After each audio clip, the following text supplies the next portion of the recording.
What's going on, guys? Jeff back with another Half a Head beer review. Tonight we're doing another IPA. Got West Coast IPA from Green Flash Brewing. I know it's in California, but I don't know what city. Yeah, so it's West Coast IPA.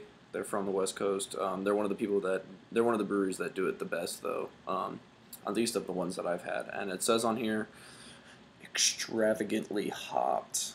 And I had the opportunity to have this one once before. I don't know how fresh that one was, but this one I got it as soon as they got the new shipment in. And the last one I had, I don't know if they changed these like every year or a couple months or whatever, but the last one had a green label on it, and this one's purple. And then also I've had their stout and their Imperial IPA, which are both really good. But I'll just read a little bit from what it says on their website. It says a menagerie of hops is layered throughout the brewing process. Simcoe for unique fruitiness and grapefruit zest. Columbus for strong hop pungency, Centennial for pine and citrus notes, and Cascade for floral aroma. A multi-dimensional hop experience, and it says it has 95 IBUs. So I know that there are a lot of double IPAs that don't even have that high IBUs. And then on the website it lists all of their prizes, and it's won a lot. Mainly in state fairs and stuff like that, but it won some in a national IPA challenge, and I don't know if it's been entered in the Great American Beer Festival or not, but it's listed all in there. And so I've had this one once before, and it was amazing. But I'm really excited to try this one again because I'm pretty sure it's a different batch. So go ahead and get into it. Whoa, that came off really easily. Same cap as with all the other ones. Pretty cool though. And I don't know if you can see on the bottles, but you know it says Green Flash right there, and it's kind of raised up above the bottle. But I'm using my Dogfish Head glass. And this one looks a lot more like what an IPA is supposed to look like, at least from what I understand. Do you see how dark that one is?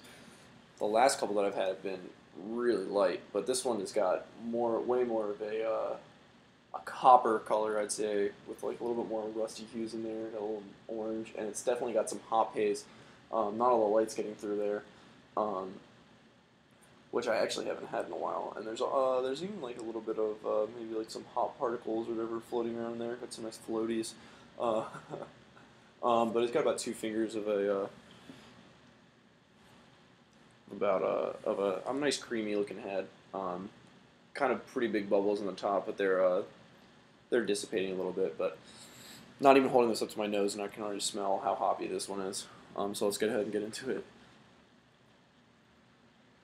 Oh, that smells so good. Just amazingly pungent, just like hop juice, just amazing amount of tropical fruits,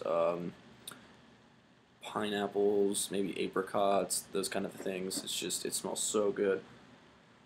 Grapefruits, all kinds of stuff. It smells so good. Alright, let's go ahead and get into the taste.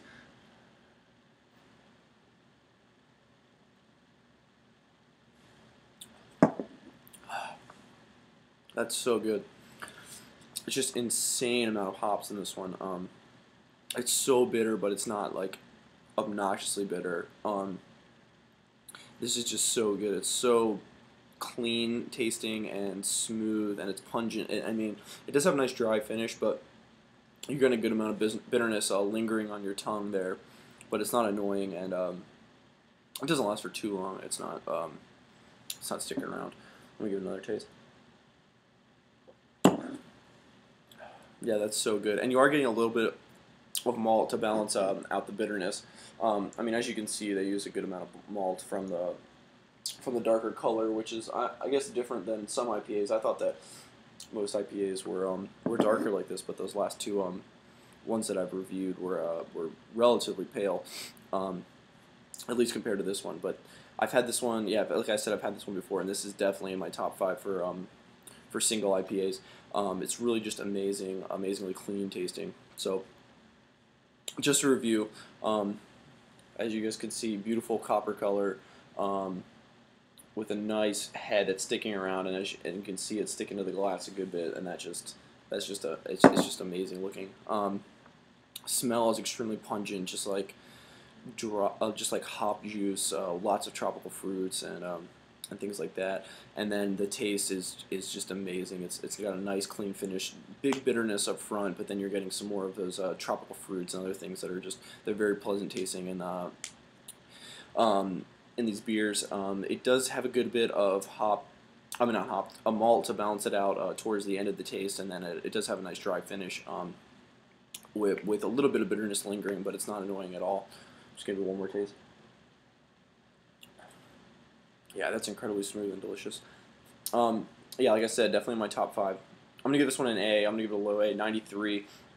I think it is I think it is an amazing IPA. It's one of my favorite ones.